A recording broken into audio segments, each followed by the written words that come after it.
qua mun lâu hi zong a poi ani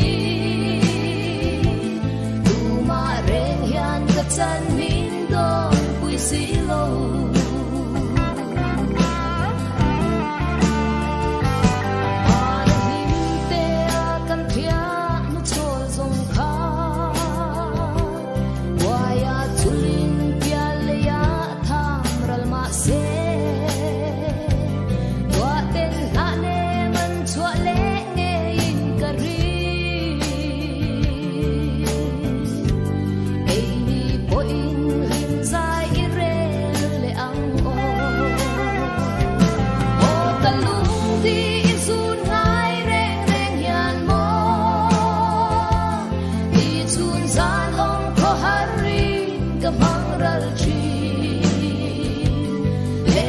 qua mun lâu hi zong a poi ani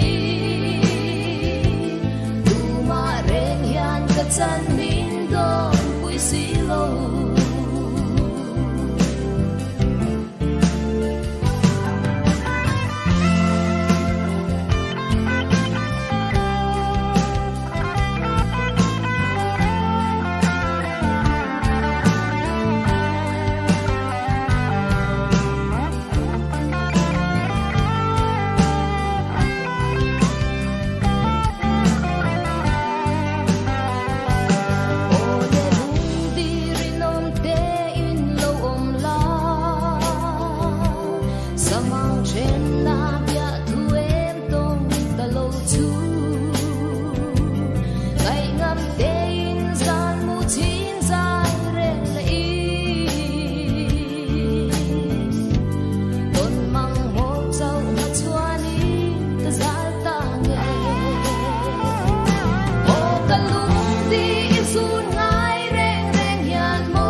qua mun lâu hi zong a poi ani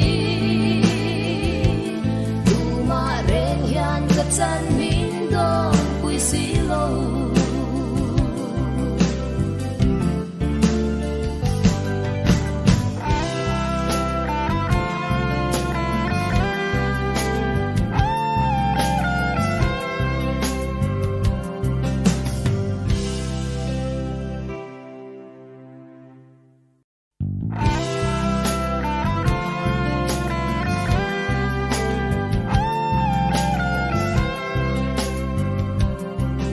ka sui lung lên an ka bia thu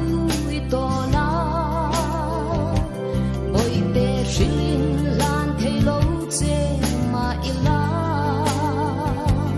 za in ka shil ba